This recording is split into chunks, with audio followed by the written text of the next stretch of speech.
ठरलं तर मग या मालिकेच्या येणाऱ्या भागामध्ये आपण पाहणार आहोत की इकडे सरंजामीने अर्जुनला सांगितलं असतं की तो महिपंतचाच माणूस आहे आणि सरंजामी सोडलं तर अर्जुनच्या हाती एकच प्रूफ असतं, ते म्हणजे पेंडेंट. त्यामुळे अर्जुनला ते कोर्टात सादर करणे गरजेचे असते. पण त्याच टायमाला सायलीच्या डोक्यात एक आयडिया येते. ती अर्जुनला सांगते तू वेषांतर करून महिपंतच्या घरी जा. आणि सायलीने सांगितलेली आयडिया ही अर्जुनला आवडते आणि तो चेतनला कॉल करतो आणि तो लवकरात लवकर त्याला लागेल ते वेषांतराचं सामान तो चेतनला आणायला सांगतो. वेषांतराचं सामान मला प्रॉपरली मला हवंय असं तो चेतनला सांगतो. तेव्हा चेतन अर्जुनला ते सगळे वेषांतरचे सामान आणून देतो. आणि त्या टायमाला अर्जुनला टेन्शन आलं असतं की हे भले मोठी दाढी, हे भले मोठे केस साधूसारखे कसे घालायचे. व सायली अर्जुनला सांगते हे सगळं तुम्हाला करावंच लागेल कारण की आपल्याकडे शेवटचे थोडेच दिवस राहिलेत. आणि त्याच टायमाला अर्जुन सायलीचं सगळं ऐकतो आणि चैतन्याच्या रूममध्ये तो साधूचं वेषांतर करून त्यांच्या समोर येतो. तेव्हा चेतन आणि सायली सांगतात तू एवढा भारी दिसतोस ना, कोणतरी तुला कोणी पण बघून सांगेल की तू साधू आहेस. तेव्हा सायली अर्जुनला बोलते की तुम्ही खूपच छान दिसताय. या साधूच्या वेषांतरामध्ये तुम्हाला कोणी ओळखू शकणार नाही की तुम्ही ॲडव्होकेट सुभेदार आहात. इकडे प्रिया नाश्ता बिस्ता झाल्यानंतर मोबाईल पाहत राहते. तेव्हा पूर्ण तिला बोलते की आता सायली घरात नाही, मग इथे साफसफाई घरातलं काम कोण करणार. प्रिया सांगायला लागते की मला अर्जंटली काम आहे, मला एका मैत्रिणीला भेटायला जायचं आहे.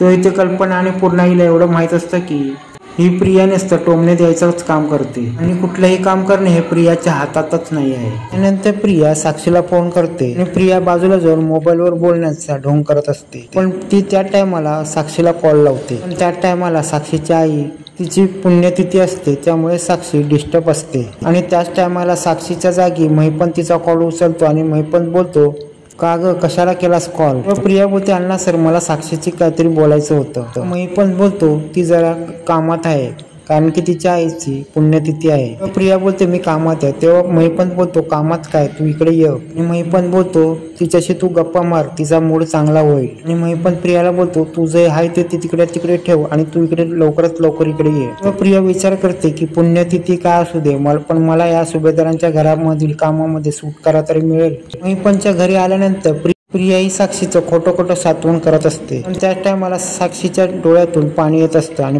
प्रिया बोलायला लागते नको काळजी करू तू. प्रिया महिपंतला बोलते पुण्यतिथी केव्हा आहे. तेव्हा इथे महिपंत प्रियाला बोलतो की भटजी थोड्याच वेळा इथे येणार आहेत आणि तुझं काम काय आहे साक्षीचं थोडं सातवण करायचं आणि इथून नंतर निघून जायचं. पण त्याच टायमाला अर्जुन आजूबाजूच्या परिस्थितीचा आढावा घेतो आणि तो महिपंतच्या बंगल्यात शिरतो आणि आतमध्ये शिरल्यानंतर जे सायलीने सांगितले ते आठवायचा प्रयत्न करतो आणि तो बोलतो अलख निरंजन. पण त्याच टायमाला त्याचा आवाज ऐकल्यानंतर सगळे त्याच्याकडे पाहायला लागतात आणि त्याच टायमाला महिपंत त्याच्याकडे बघत राहतो आणि अर्जुन बोलायला लागतो अलख निरंजन अलख निरंजन. महिपंत मनातला मनात विचार करतो हा बाबा कोण आहे. त्याच टायमाला महिपंतच्या बंगल्याचा वॉचमॅन येतो आणि तो महिपंतला सांगतो या बाबाला या बंगल्यातून काढायचं का. आणि त्याच टायमाला महिपंत सांगतो असू दे जा तुमचं काम करा.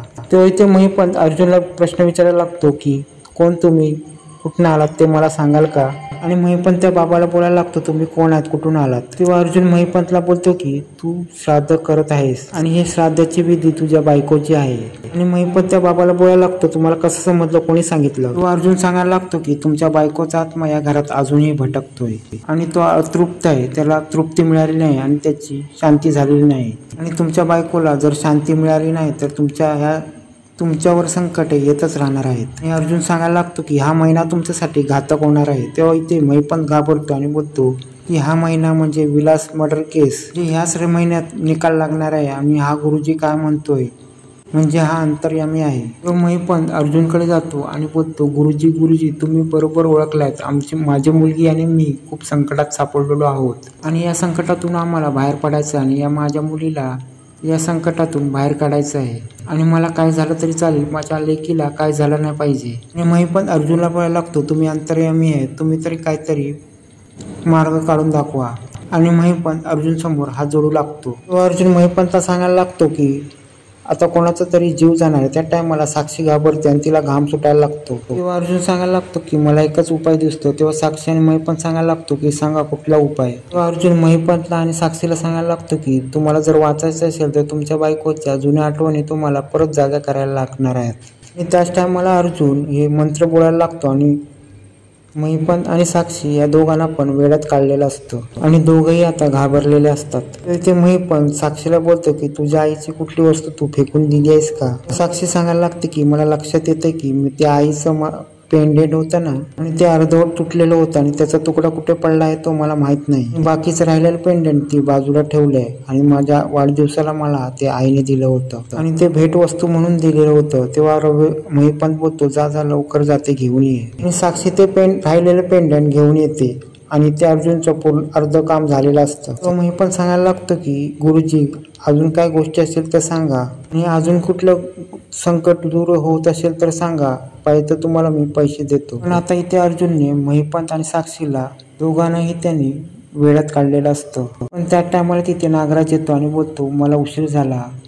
पण त्याच टायमाला अर्जुन नागराजला पाहतो आणि त्याला पण समजतं की हा नागराज पण आता महिपंत आणि साक्षीला मिळालेला आहे. त्याच टायमाला अर्जुनला अजून एक पुरावा सापडलेला असतो की नागराज हा पण महिपंतला मिळालेला आहे. त्याच टायमाला साक्षी तिथे घाबरून बसलेली असते आणि ती महिपंतला बोलत असते की हे सगळं आता व्यवस्थित होईल ना. आणि आता महिपंत आणि साक्षी अर्जुनच्या जाऊन पाया पडायला लागतात आणि दोघं पण बोलतात आणि दोघंही बोलायला लागतात की आम्हाला आशीर्वाद द्या आणि आम्ही ह्या सगळ्या दुःखातून बाहेर जाऊ. आणि त्याच टायमाला प्रिया ही साक्षीला सांगते की अश्विन मला फोन करतोय आणि ती बाहेर येते. त्याच टायमाला तिथे नागराज आणि प्रिया दोघंही बसलेले असतात आणि त्याच टायमाला अर्जुनला प्रियाचा धक्का लागतो आणि प्रिया त्याला सॉरी म्हणत पुढे जाते. आणि महिपंत तिकडे पूजा करत असताना नागराज आणि प्रिया दोघंही तिथे बसलेले असतात आणि दोघांच्या गप्पा सुरू असतात. आणि अर्जुन त्या सगळ्यांना आशीर्वाद देतो आणि तिकडून निघण्याचा प्रयत्न करतो आणि बोलतो देव तुमचं भलं करो अलक निरंजन. आणि त्याच टायमाला महिपंत पाया पडायला लागतो आणि बोलतो गुरुजी. आणि महिपंत बोलायला लागतो की तुम्ही असेच वरच्यावर येत राहा आणि आमच्या घरचे संकट दूर करा. आणि अर्जुन तिकडून निघतो आणि सायलीच्या जीवाला धाकधूक होते कारण की कोणी त्याला पकडलं तर खूप मोठा प्रॉब्लेम होऊ शकतो. आणि आता अर्जुन सायलीला भेटतो आणि सगळा घडलेला प्रकार सांगतो. आणि अर्जुन सांगायला लागतो की आपण इथून निघालो तेव्हा प्रिया पण घरातून निघाली होती. आणि सायली सांगायला लागते की प्रिया कुठे होती तेव्हा अर्जुन सांगायला लागतो की ही महिपंतच्याच घरी होती आणि तिथे पुण्यतिथीचं श्राद्ध पण सुरू होतं आणि प्रिया पण तिथे होती. सायली सांगायला लागते की साक्षीने पेंडेंट घातलं की नाही. तेव्हा अर्जुन बोलायला लागतो की साक्षीने पेंडेंट घातलं. आणि अर्जुन बोलायला लागतो या महिपंत साक्षी बरोबर प्रिया बरोबर अजून एक व्यक्ती मिळाली आहे ती म्हणजे नागराज. आणि नागराज काका पण या सगळ्यामध्ये महिपंत आणि साक्षीला मिळालेले आहेत. आणि हे ऐकल्यावर सायलीला पण चांगला धक्का बसतो की आपल्या घरातला माणूस पण आहे आणि त्याचबरोबर रविराज आणि प्रतिमा यांच्या घरातला पण माणूस म्हणजे ते नागराज काका पण आहेत. आणि आता अर्जुन आणि सायली ठरवतात की काही झालं तरी पण आपल्याला रविराजांच्या कानात ही गोष्ट टाकलीच पाहिजे. आणि आता पुढे जाऊन रविराजांना हे कळलं की नागराज पण महिपंत आणि साक्षीच्या या दोघांना मिळालेले आहेत. हे समजल्यावर रविराज नागराजची कशी वाट लावणार हे पुढे पाहणे रंजकच होणार आहे.